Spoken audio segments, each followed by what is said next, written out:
নমস্কার, education with সুদেশনার আরেকটি নতুন ভিডিওতে আমার সকল ছাত্রছাত্রীকে স্বাগত জানাই। আজকে আমরা ক্লাস 9-এর পালাউম সঞ্জীবচন্দ্র চট্টোপাধ্যায়ের লেখা এই প্রবন্ধটি পাঠ করব।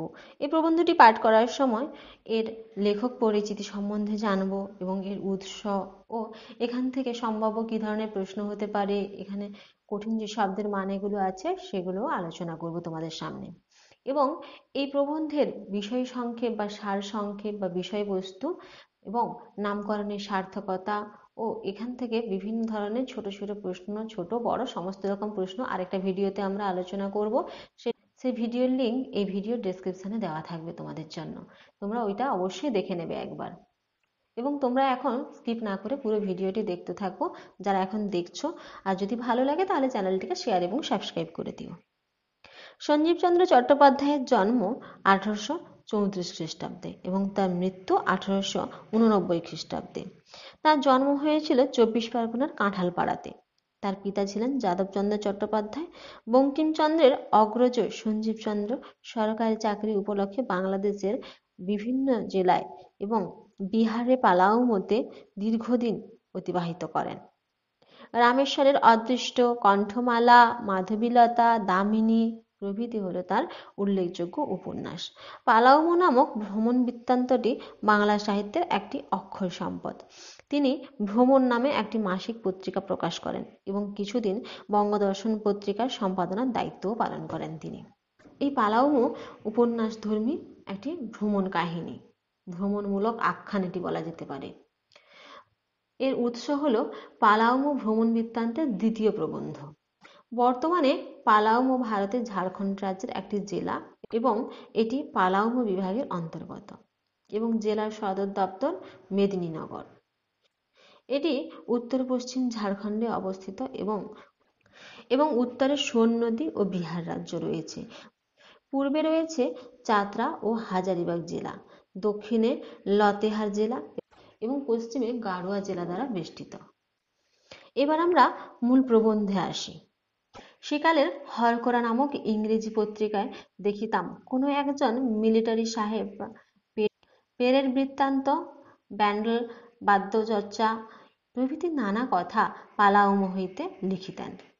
সেকালের হরকরা হচ্ছে 1798 খ্রিস্টাব্দে ইংরেজি ভাষায় প্রকাশিত একটি পত্রিকা, যার সম্পাদক ছিলেন চার্লস ম্যাকলিন। সেই পত্রিকায় দেখা যেত কি যে মিলিটারি সাহেব যারা ডিফেন্সে বা ফৌজে কাজ করে তাদের যে জীবন বৃত্তান্ত, তাদের যে প্যারেড বা ব্যান্ডেল এইসব সম্পর্কিত যে কথাবার্তাগুলো তা কিন্তু এই পালাউমো থেকেই তিনি লিখতেন।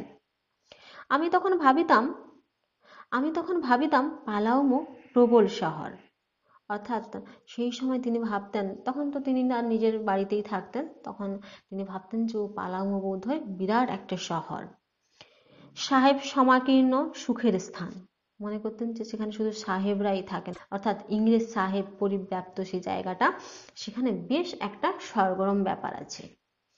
তখন জানিতাম না যে পালাউমো শহর নহে, একটি প্রকাণ্ড পরগনা মাত্র। তখন তিনি জানতেন না যে পালাউমো একটা বিশাল শহর নয়, একটা বড় প্রকাণ্ড, একটা বড় পরগনা মাত্র। শহর সেই অঞ্চলেই নাই, নগর দূরে থাকুক, তথায় একখানি গ্রামও নাই, কেবল পাহাড় আর জঙ্গলে পরিপূর্ণ। তিনি যা ভাবতেন পরবর্তীকালে এসে দেখলেন যে না, এটা তো শহর তো দূরেই থাক, নগর তো দূরেই থাক, একটা জঙ্গলের মতো একটা গ্রাম মাত্র, যেখানে পাহাড় আর জঙ্গল আছে। পাহাড় আর জঙ্গল বলিলে কে কি অনুভব করেন বলিতে পারি না। যাহারা কৃষ্ণচন্দ্র কর্মকার কৃত পাহাড় দেখিয়াছেন আর যাহাদের গৃহপার্শ্বে শৃগাল ভ্রান্তি সংবাহক ভাটভেরেন্ডার জঙ্গল আছে, তাহারা যে একথা সমগ্র অনুভব করিয়া লইবেন, ইহাই আর সন্দেহ নাই।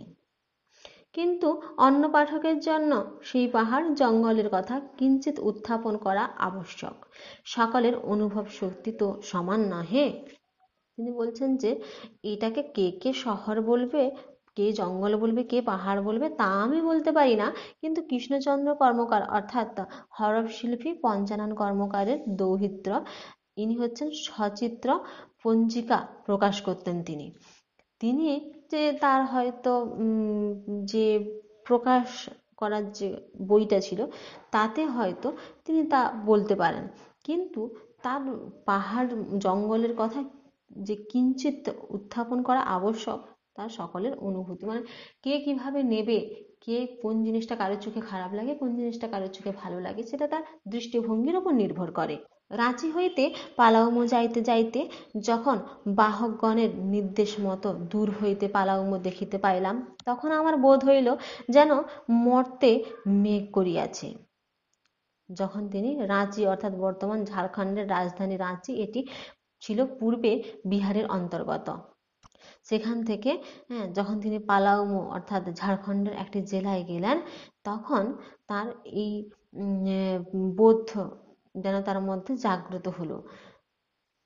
আমি অনেকক্ষণ দাঁড়াইয়া সেই মনোহর দৃশ্য দেখিতে লাগিলাম, অর্থাৎ সেই যে অপরূপ পাহাড়ের সৌন্দর্য, যেন মনে হচ্ছে মেঘটা মর্তে নেমে এসেছে পাহাড়ের গা বেয়ে, তিনি তা দেখতে লাগলেন। ওই অন্ধকার মেঘ মধ্যে এখনই যাইব এই মনে করিয়া আমার যতই আহ্লাদ হইতে লাগিল, কতক্ষণে পৌঁছিব মনে করিয়া আমার ততই ব্যস্ত হইতে লাগিলাম। কতক্ষণে পৌঁছিব মনে করিয়া আবার কতই ব্যস্ত হইলাম। বলছেন যে সেই যেন মনে হচ্ছে অন্ধকারের মধ্যে মেঘটা যেন নেমে এসেছে পাহাড়ের কোলবে, যেন মনে হচ্ছে এক্ষুনি পৌঁছে যাব, আবার মনে হচ্ছে যে কত সময় লাগবে তার কাছাকাছি যেতে, অর্থাৎ এতটাই সুন্দর। পরে 4-5 ক্রোশ অগ্রসর হইয়া আবার পালাউমো দেখিবার নিমিত্ত পালকি হইতে অবতরণ করিলাম। পালকি কি মানুষের দ্বারা বাহিত কাঠের যান বিশেষ, মানে যন্ত্র বিশেষ, সেখান থেকে তিনি নেমে পড়লেন। তখন আর মেঘভ্রম হইল না, তখন আর এই মেঘের ভ্রমটা তার মধ্যে জন্মালো না। পাহাড়গুলি স্পষ্ট চেনা যাইতে লাগিল, পাহাড়গুলো তখন মনের মধ্যে স্পষ্ট হয়ে উঠল। কিন্তু জঙ্গল ভালো চেনা গেল না, কিন্তু জঙ্গলটা ভালো করে চিনতে পারলাম না। তাহার পর আরো 2-1 ক্রোশ অগ্রসর হইলে তাম্রাম অরণ্য চারিদিকে দেখা যাইতে লাগিল। তারপর আরো যখন 2-1 ক্রোশ অর্থাৎ 2-1 মাইল এগাতে লাগলাম, তখন কি হলো, তাম্রাম অর্থাৎ তামার মতো আভা দেখতে পেলাম। শেষ আরো কত দূর গেলে বন স্পষ্ট দেখা গেল। পাহাড়ের গায়ে নিম্নে সর্বত্র জঙ্গল, কোথাও আর ছেদ নাই, কোথাও কর্ষিত ক্ষেত্র নাই, গ্রাম নাই, নদী নাই, পদ নাই, কেবল বন, ঘন নিবিড় বন। বলছেন যে আরো যখন আরেকটু দূরের দিকে গেলাম, তখন স্পষ্ট দেখা গেল যে পাহাড়ের গায়ে এবং পাহাড়ের নিচে সর্বত্রই শুধু জঙ্গল, কোথাও কোনো ছেদ নাই, অর্থাৎ কোথাও কোনো ফাঁকা নেই। কোথাও কর্ষিত চাষ জমি নেই, কোথাও গ্রাম নেই, কোথাও নদী নেই, কোথাও পথ নেই, কোথাও রাস্তাঘাট, কিছুই নেই, শুধু বন আর ঘন নিবিড় বন। পরে পালাউমো প্রবেশ করিয়া দেখিলাম নদী গ্রাম সকলই আছে, দূর হইতে তাহা কিছুই দেখা যায় না। যখন একেবারে পালাউমোর মধ্যে ঢুকে গেলেন, তখন দেখলেন যে সবকিছুই আছে, গ্রাম ট্রাম সবকিছুই কম বেশি আছে, কিন্তু দূর থেকে তা দেখা যায় না, অর্থাৎ এতটাই জঙ্গলে ঘিরে গেছে, দূর থেকে দেখা সম্ভব নয়। পালাউমো পরগনার পাহাড় অসংখ্য, পাহাড়ের পর পাহাড়, তাহার পর পাহাড়, আবার পাহাড়, যেন বিচলিত নদীর সংখ্যাতীত তরঙ্গ। যেন মনে হচ্ছে পাহাড় আর পাহাড়, শুধুই যেন পাহাড় চারদিকে, যেন নদীগুলো বিচলিত হয়ে, অর্থাৎ যেন নদীগুলো বিচলিত হয়ে চলছে, তাদের জলের ঢেউ খেলাচ্ছে। আবার বোধ হয় যেন অবনীর অন্তরাগ্নি একদিনেই সেই তরঙ্গ তুলিয়াছিল। আবার মনে মনে বোধ হচ্ছিল কি, যে অবনীর অন্তরাগ্নি, অবনী মানে কি পৃথিবী, অন্তরাগ্নি মানে কি অভ্যন্তরের যে আগুন, ভেতরের যে আগুনটা যেন তরঙ্গ তুলিয়াছে, যেন ঢেউ খেলাচ্ছে। এখন আমার ঠিক স্মরণ হয় না, কিন্তু বোধ হয় যেন দেখিয়াছিলাম সকল তরঙ্গগুলি পূর্ব দিক হইতে উঠিয়াছিল, কোনো দিন পূর্ব দিক হইতে উঠিয়া পশ্চিম দিকের নামে নাই, কোনো দিন সেটা পূর্ব দিক থেকে উঠে পশ্চিম দিকে আর নামেনি। এইরূপ অর্ধ পাহাড় লাতেহার গ্রাম পার্শ্বে একটি আছে। আমি প্রায় নিত্য তথায় গিয়া বসিয়া থাকিতাম। এই পাহাড়ের পশ্চিম ভাগে মৃত্তিকা নাই, সুতরাং তাহার অন্তরস্থ সকল স্তর দেখা যায়। এক স্তরে নুড়ি, আর এক স্তরে কাল পাথর ইত্যাদি। বলছেন যে পূর্ব দিক হতে যখন পশ্চিম দিকে নামা যায়, তখন দেখা যায় যে সেখানে অর্ধেক পাহাড় এবং গ্রামের পাশে সেই পাহাড়টি আছে। সেখানে প্রায় প্রত্যেক দিনই কি হয়, তিনি যেতেন।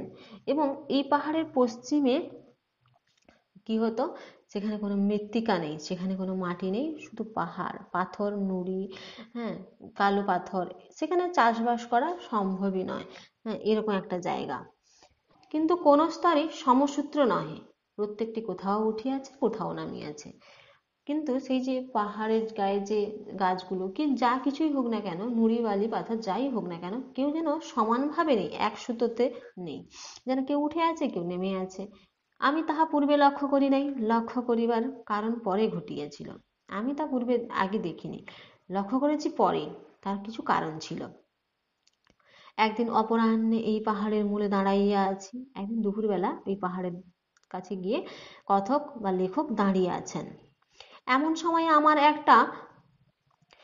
সময় আমার একটা নেমোখারাম ফরাসি কুকুর আপন ইচ্ছা মতো তাঁবুতে চলিয়া গেল। আমি রাগত হইয়া চিৎকার করিয়া তাহাকে ডাকিলাম। এমন সময় কি হলো, একটা কুকুর, অর্থাৎ কুকুর, হ্যাঁ, নেমোখারাম মানে হচ্ছে ওই বিশ্বাসঘাতক একটা কুকুর, সে কি করলো, সেই কথকের যে তাঁবুটা ছিল তার মধ্যে ঢুকে গেল। আর তখনই কথক তাকে চিৎকার করে ডাকলেন, অর্থাৎ যেমন হয় তাড়িয়ে দেওয়া, ওই রকম করলেন আর কি। আমার পশ্চাতে সেই চিৎকার আশ্চর্যরূপে প্রতিধ্বনিত হইল। কথকের পেছনে তখন সে যে চিৎকার করছিলেন, সেই চিৎকারটা প্রতিধ্বনি হয়ে ফিরে এলো। কারণ দেখবে তোমরা, জনমানব শূন্য যে পাহাড় পর্বতগুলোতে যাওয়া হয় না, সেখানে তুমি যদি জোরে করে চিৎকার করো, এমনিতে পাহাড়ে গেলে জোরে চিৎকার করলে সেই প্রতিধ্বনি যেন ফিরে আসে আমাদের কাছে, তেমনই কথকের কাছেও হয়েছিল। আশ্চর্য! পশ্চাৎ ফিরিয়া পাহাড়ের প্রতি চাহিয়া আবার চিৎকার করিলাম। প্রতিধ্বনি আবার পূর্বমত হ্রস্ব দীর্ঘ হইতে হইতে পাহাড়ের অপর প্রান্তে চলিয়া গেল। আবার চিৎকার করলেন, কারণ বেশ আনন্দ পেয়েছেন। আবার দেখা গেল যে সেই চিৎকারের শব্দ আবার যেন বেশি থেকে কম হতে হতে আবার মিলিয়ে গেল। আবার চিৎকার করিলাম, শব্দ পূর্ববৎ পাহাড়ের গায়ে লাইয়া উচ্চ নীচ হইতে লাগিল। আবার শব্দ আগের মতোই পাহাড়ের গায়ে লেগে উচ্চ নিচ, অর্থাৎ কম বেশি, অর্থাৎ ইকো মানে প্রতিধ্বনি হতে লাগলো আর কি। এইবার বুঝিলাম শব্দ কোনো একটা বিশেষ স্তর অবলম্বন করিয়া যায়। এবার তিনি বুঝলেন যে শব্দ বিশেষ একটা স্তরের মধ্য দিয়ে যায়, এমনি এমনি কিছুই হয় না। সেই স্তর যেখানে উঠিয়াছে বা নামিয়াছে, শব্দও সেখানে উঠিতে নামিতে থাকে। সেই স্তরটা যেখানে ওঠে এবং যেখানে নামে, শব্দ সেখানে ওঠানামা করে। কিন্তু শব্দ দীর্ঘকাল যেন স্থায়ী হয়। যত দূর পর্যন্ত সেই স্তরটি আছে, তত দূর পর্যন্ত কেন যায় তাহা কিছুই বুঝিতে পারিলাম না। বলছেন যে শব্দ কিন্তু একটা নির্দিষ্ট স্তর পর্যন্ত যায়, আর সেই স্তর পর্যন্ত কেন যায়, কি ব্যাপার, সেই সম্পর্কিত তার বিভিন্ন ধরনের কথা মাথায় এসেছে, কিন্তু তার কোনো উত্তর তিনি পাননি। ঠিক যেন সেই স্তরটি শব্দ কন্ডাক্টর। শব্দ কন্ডাক্টর মানে কি, সে পরিবাহীর মতো কাজ করে। যে পর্যন্ত নন কন্ডাক্টরের সঙ্গে সংস্পর্শ না হয়, সে পর্যন্ত শব্দ ছুটিতে থাকে। নন কন্ডাক্টর মানে কি, অপরিবাহীর মতো কাজ করে, ততক্ষণ পর্যন্ত সেই শব্দ যেন পৌঁছতে পারে না, মানে যতক্ষণ না স্পর্শ হচ্ছে ততক্ষণ ছুটতে থাকে। আর একটি পাহাড় দেখিয়া চমৎকৃত হইয়াছিলাম। সেটি একশিলা, সমুদ্রে একখানি প্রস্তর, তাহাতে একেবারে কোথাও কণামাত্র মৃত্তিকা নাই। সমুদর পরিষ্কার ঝরঝর করিতেছে। তাহার এক স্থান অনেক দূর পর্যন্ত ফাটিয়া গিয়াছে। সেই ফাটার উপর বৃহৎ এক অশ্বত্থ গাছ জন্মিয়া আছে। তখন মনে হইয়াছিল অশ্বত্থ বৃক্ষ বড় রসিক, এই নিরস পাষাণ হইতেও রস গ্রহণ করিয়াছে। কিছুকাল পরে আর একদিন এই অশ্বত্থ গাছ আমার মনে পড়িয়াছিল। তখন ভাবিয়াছিলাম বৃক্ষটি বড় শোষক, ইহার নিকট নিরস পাষাণেরও নিস্তার নাই। এখন বোধ হয় অশ্বত্থ গাছটি আপন অবস্থানরূপ কার্য করিতেছে। সকল বৃক্ষই যে বাংলার রসপূর্ণ কোমল ভূমিতে জন্মগ্রহণ করিয়া বিনা কষ্টে কাল যাপন করিবে, এমন সম্ভব নহে। যাহার ভাগ্যে কঠিন পাষাণ, পাষাণই তাহার অবলম্বন। এখন আমি অশ্বত্থটির প্রশংসা করি। কিছুক্ষণ পরে আর একটি অশ্বত্থ গাছ তার মনে পড়েছিল, আর একটি অশ্বত্থ গাছের কথা তার মনে পড়েছিল। তখন ভেবেছিলেন যে বৃক্ষটি বড় শোষক, ইহার নিকট নিরস পাষাণেরও নিস্তার নেই। তখন তিনি মনে মনে ভেবেছিলেন যে অসুস্থ গাছটা শোষণ করে, মানে সমস্ত কিছু লুট করে নেয়, নিয়ে নেয়। তার কাছে এই যে বিশাল পাহাড়টি, সেও কিন্তু রক্ষা পায়নি, যে কারুর জন্ম দেয়নি সেও কিন্তু রক্ষা পায়নি। এখন বোধহয় অসুস্থ গাছটি আপন অবস্থানুরূপ কার্য করে দিচ্ছে। এখন মনে হচ্ছে যে অসুস্থ গাছটি তার নিজের মনে যা হয়েছে সেই কাজই করছে। সমস্ত বৃক্ষই যে বাংলার কোমল ভূমিতে জন্মগ্রহণ করবে, কষ্টের লালন পালন হবে, এমন কোনো ব্যাপার নেই। যাহার ভাগ্যে যেমন আছে, যাহার ভাগ্যে যতটা পাষাণ, যতটা কষ্ট আছে, সে তেমন ভাবেই বেড়ে উঠবে।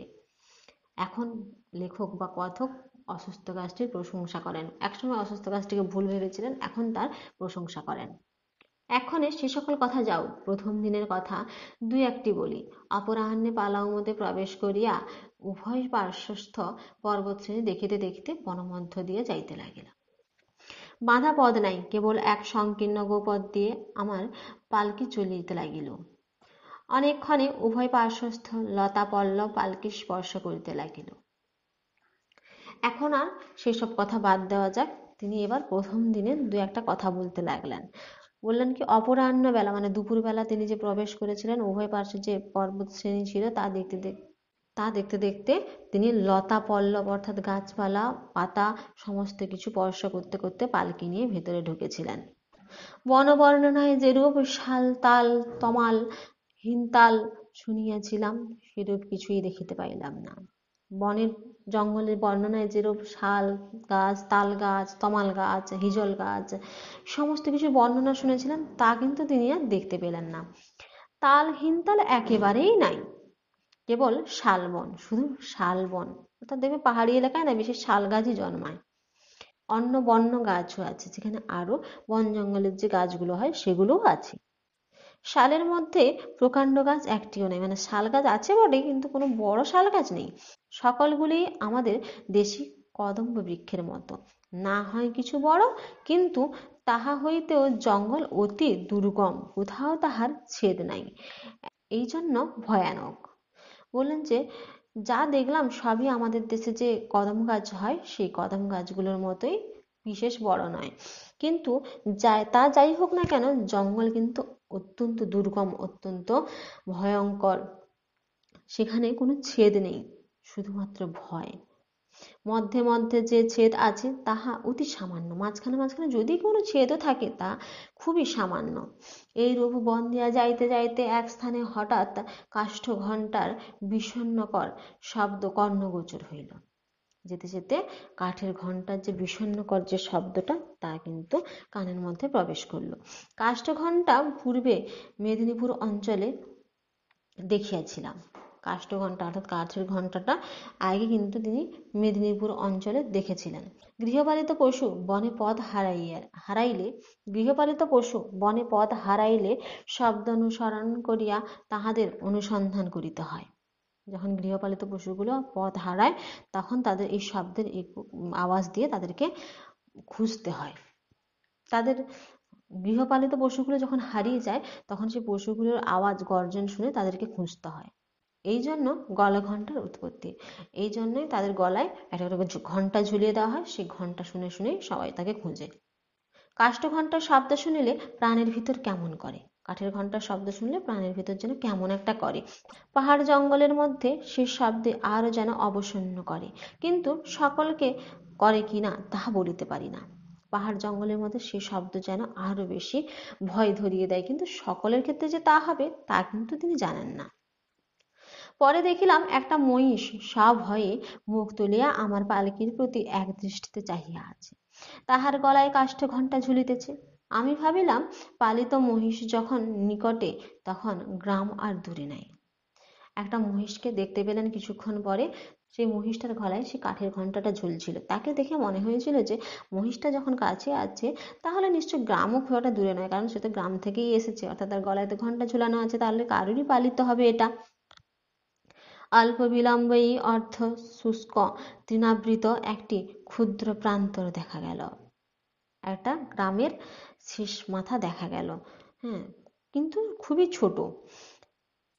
এখানে সেখানে দুই একটি মধু বা মহুয়া বৃক্ষ ভিন্ন সে প্রান্তরে গুল্ম কি লতা কিছুই নাই, সর্বত্র অতি পরিষ্কার। সেখানে শুধু মধু আর এই মহুয়া বৃক্ষ যে গাছগুলো সেগুলো ছাড়া আর কিছুই নেই। হ্যাঁ, গুল্ম কি লতা কিচ্ছুই, সব পরিষ্কার। পর্বতছায়ায় সে প্রান্তর আরো রম্য হইয়াছে। পর্বতছায়ার মধ্যে সে প্রান্তরটি আরো রম্য অর্থাৎ আরো সুন্দর হয়ে গেছে। তথায় কতকগুলি লোকবালক একত্র মহিষ চরাইতেছিল, সেরূপ কৃষ্ণবর্ণ কান্তি আর কখনো দেখি নাই। সেখানে কয়েকটা বালক এসে মানে ছেলে এসে মহিষ চড়াচ্ছিল, আর সেই রূপ যে কৃষ্ণবর্ণ অর্থাৎ কালো শরীর, কান্তি মানে শরীর, আর তিনি আগে কখনো দেখেননি, কথক আগে দেখেননি। সকলের গলায় পুঁতির সনাতনী ধুকধুকির পরিবর্তে আর একখানি গোল আরশি। সকলের গলায় কি ছিল, যে সনাতনী অর্থাৎ 7 প্যাঁচওয়ালা যে কণ্ঠহার তাকে সনাতনী হার বলা হয়, পুঁতির, সেটা ছিল। এবং ধুকধুকির পরিবর্তে এক একখানি গোল আরশি ছিল। পরিধানের ধরা অর্থাৎ কোটি বস্ত্র ছিল। বর্ণে বনফুল। কেহ মহিষ পৃষ্ঠে শয়ন করিয়া আছে, কেউ কেউ মহিষের পিঠে শুয়ে আছে, কেহ বা মহিষ পৃষ্ঠে বসিয়া আছে, কেউ বা আবার মহিষের পিঠে বসে আছে, কেউ কেউ নৃত্য করিতেছে, কেউ কেউ আবার নাচছে। সবগুলোই যেন কৃষ্ণ ঠাকুর বলিয়া বোধ হইতে লাগিল।